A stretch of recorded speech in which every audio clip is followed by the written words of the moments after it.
বিল্লাহি মিনাশ শাইতানির রাজিম বিসমিল্লাহির রাহমানির রাহিম ইয়া আইয়ুহাল্লাযীনা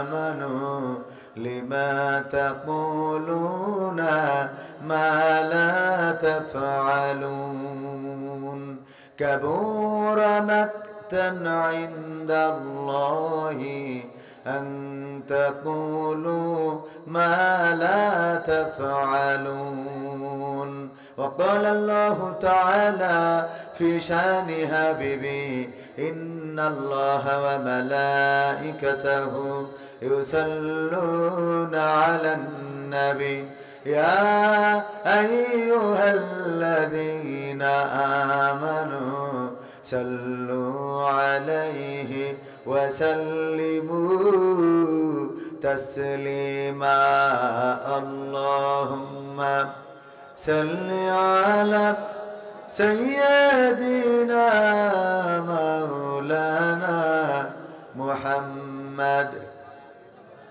সিসিটা বেশি করছে সিসিটা একটু কমাতে একটু কমাচ্ছে আরবের বুকে মক্কা নগরে আমিনার যেথায় ঘর আল্লাহর করুণা কাউসার হয়ে ঝরছে বারংবার আল্লাহুম্মা সাল্লি আলা সাইয়্যিদিনা মাওলানা মুহাম্মদ ওয়া আলা আলিহি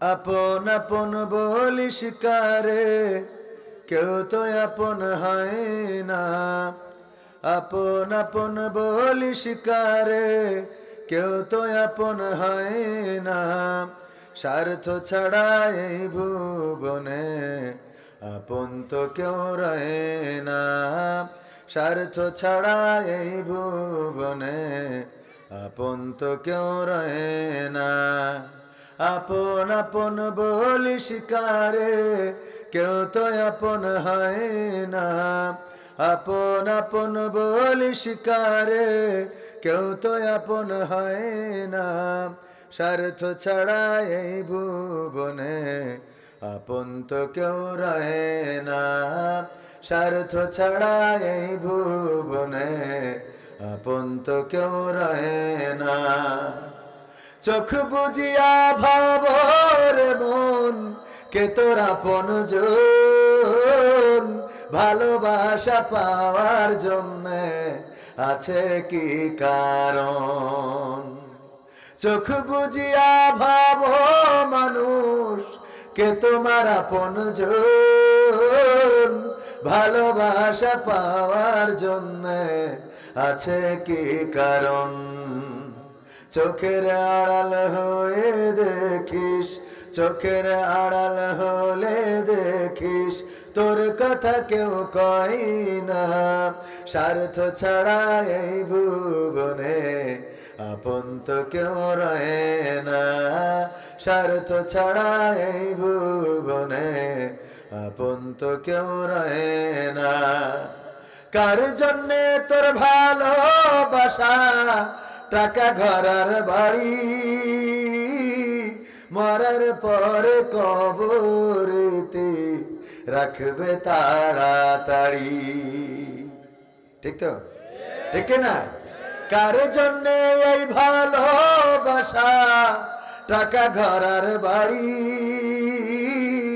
মরার পরে কবরেতে রাখবে তাড়াতাড়ি বিনা লাভে বন্ধুরে কেউ বিনা লাভে বন্ধুরে কেউ তুলার বোঝাও বই না স্বার্থ ছাড়া এই ভুবনে আপন তো কেউ রয়ে না স্বার্থ ছাড়া এই ভুবনে আপন তো কেউ রয়ে না আপন আপন বলি শিকারে কেউ তো আপন হয় না আপন আপন বলো কারে কেউ তো আপন হয় না স্বার্থ ছাড়া এই ভুবনে আপন তো কেউ রয়ে না স্বার্থ ছাড়া এই ভুবনে আপন তো কেউ রয়ে না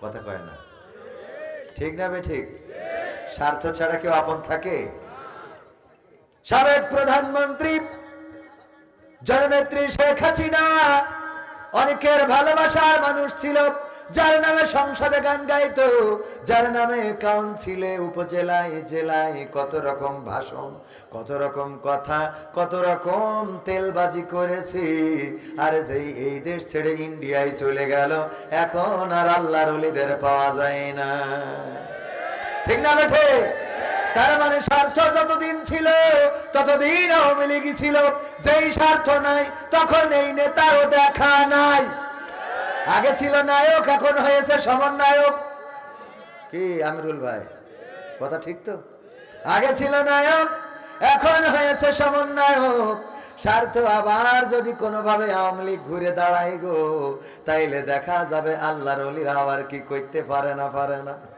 বুঝা গেছ তো খেলা হবে মনে আছে ভাইয়েরা আমার এই জন্য স্বার্থ ছাড়া পৃথিবীর কাউকে পাশে পাবেন না নিজের জন্য যদি কিছু করতে চান এক নম্বর কাজ হলো আল্লাহ ও তার রাসূলের প্রতি ঈমান এক নম্বর কাজ কি আল্লাহ ও তার রাসূলের প্রতি ঈমান আল্লাহকে অভিভাবক হিসাবে মেনে নিয়া আল্লাহ যদি কারো অভিভাবক হয়ে যায় তাহলে তার কোনো দুশ্চিন্তা নাই তার কোনো ভয় নাই তার কোনো দুঃখ নাই তার কোনো কষ্ট নাই তার কোনো কান্না নাই তার জন্য কোনো আহাজারি নাই রোনাজারি নাই আর যে আল্লাহকে অভিভাবক মানে না তার জন্য বাংলাদেশের জমিনটাও চিরদিন থাকে না ঠিক না বেঠে এই জন্য প্রথম কাজ হলো অভিভাবক মানবো কাকে আল্লাহকে অভিভাবক মানবো আল্লাহকে যদি অভিভাবক মানি তাইলে দুশ্চিন্তা থাকবে না কষ্ট দুঃখ কোনো টেনশন থাকবে না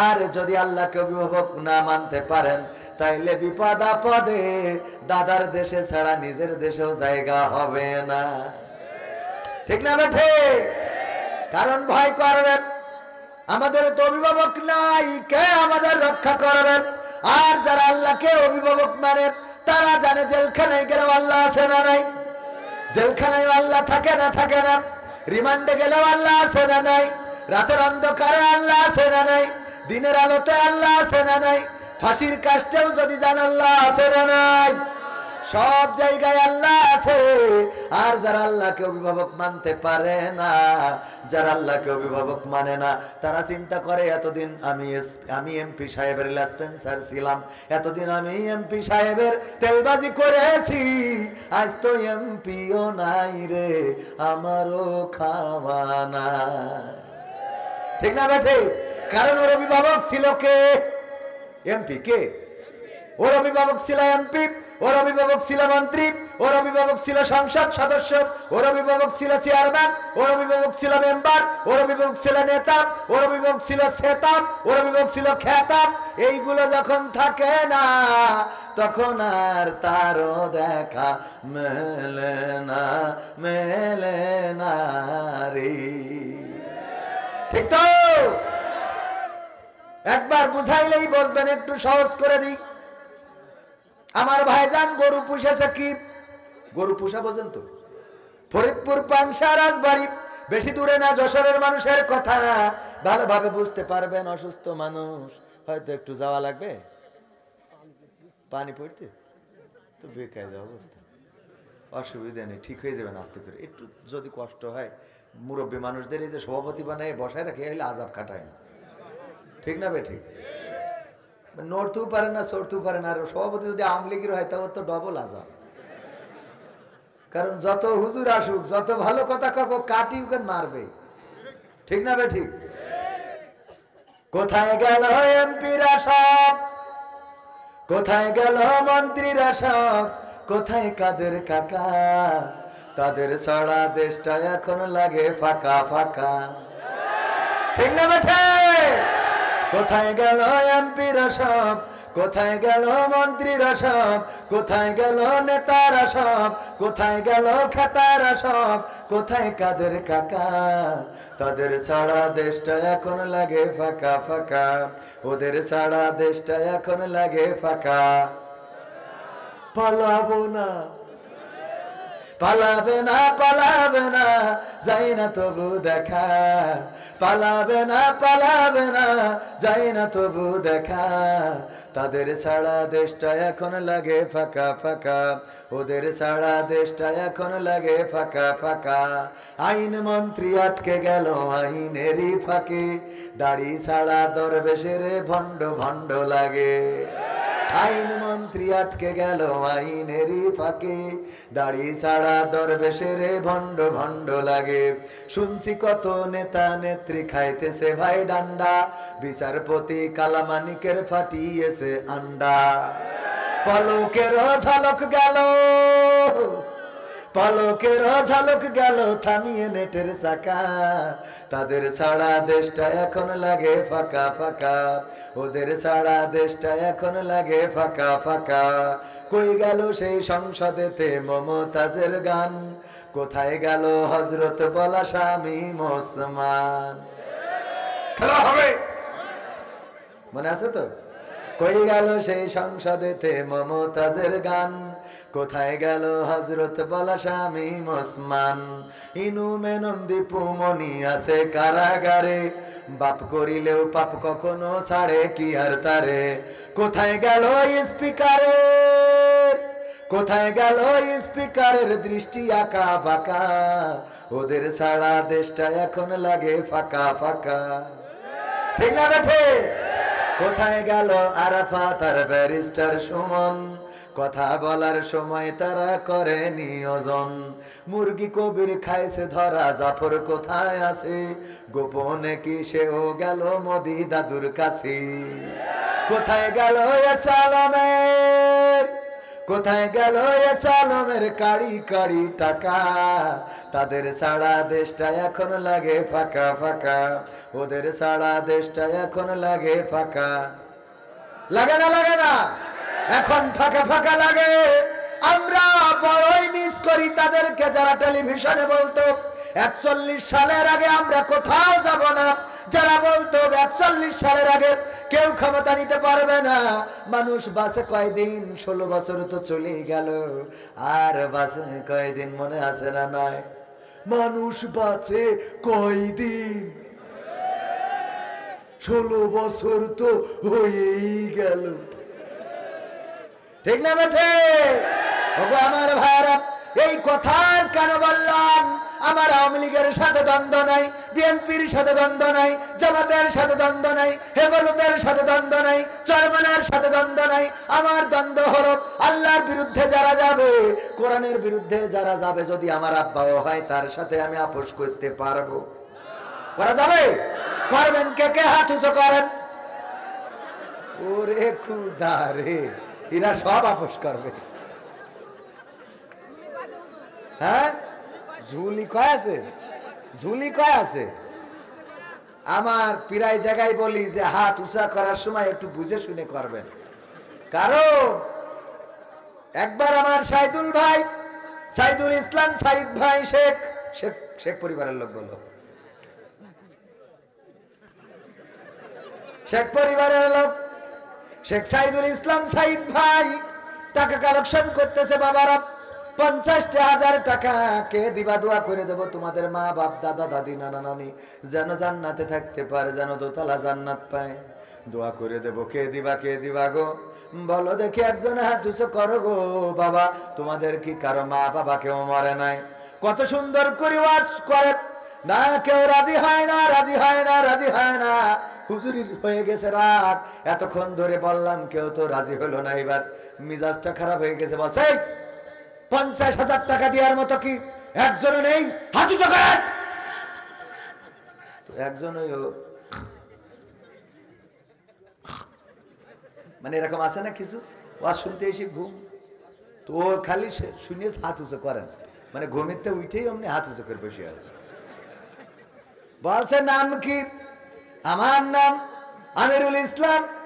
কোন দল করেন? আগে আওয়ামী লীগ, এখন সমন্বয়ক। আমি আসিফ। বলছে ভাই 50,000 টাকা আপনি দান করতে চাইলেন মাদ্রাসার জন্য, দোয়া করি যেন আপনার বাপ দাদা 14 গোষ্ঠী জান্নাতে যায়। বলছে আমি বিড়ি কিনবো, সকালে একটা টাকাও নেই। 50,000 টাকা হুজুর, আমার পকেটে বিড়ি কিনে খাবো, রাত্রি সকালে না ধরালি তো পায়খানা হয় না, সেই টাকাটাও নেই, আর আপনি 50,000 টাকা দোয়া মারি দিলেন হুজুর, আমি বুঝতে পারি।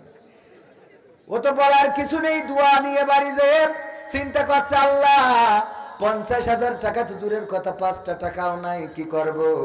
বাড়ি গাড়ি যা ছিল তা তো এই বানের এই যে কিসে জানো আপনাদের নদী ভাঙনে চলে গেছে।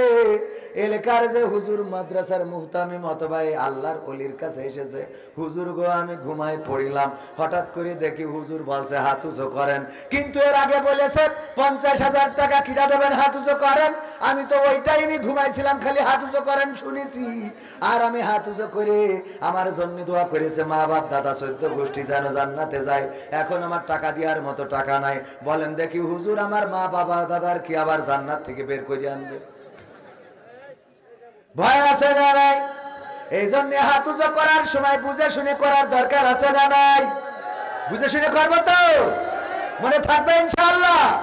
তাইলে কোরআনের পক্ষে যারা থাকবে না, কোরআনের বিপক্ষে যারা যাবে, কোরআনের বাইরে যারা কথা বলবে, কোরআনের বিরুদ্ধে যদি শেখ সাইদুল ইসলাম সাইদ সাহেব উনিও বলেন, তার সাথে কি আপোষ করা যাবে?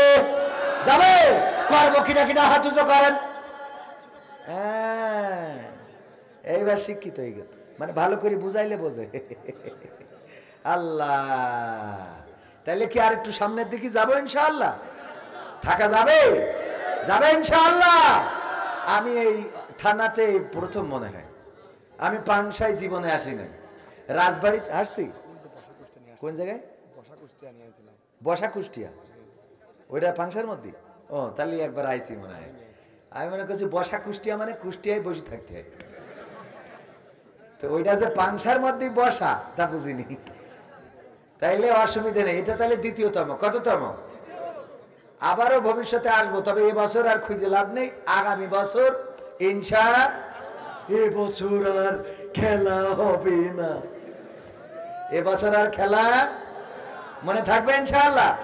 যে উদাহরণটা দিচ্ছিলাম দিয়ে আমি আলোচনা শুরু করব। উদাহরণটা কি? সাইদুল ইসলাম ভাই গরু পুষেছে, গরু পুষার পরে ওই গরু মাঠে দিয়ে এসেছে খাওয়ার জন্য। গরু যেন ঘাস খেয়ে পেটটা তওনা করে বাড়িতে আসে, তার জন্য মাঠে ছেড়ে দিয়ে রেখে এসেছে। মাঠের কাছেই ছিল একটা বন বা জঙ্গল, জঙ্গল থেকে একটা বাঘ বের হয়ে গরুরে দৌড়ানি দিয়েছে ধরার জন্য। তাড়া করেছে, আমাদের আঞ্চলিক ভাষায় বলে তাড়া করা। আপনারা কি বলেন? তাড়া করা। তো তাড়া করা, তাড়া করেছে ধরার জন্য। অনেকেই বলে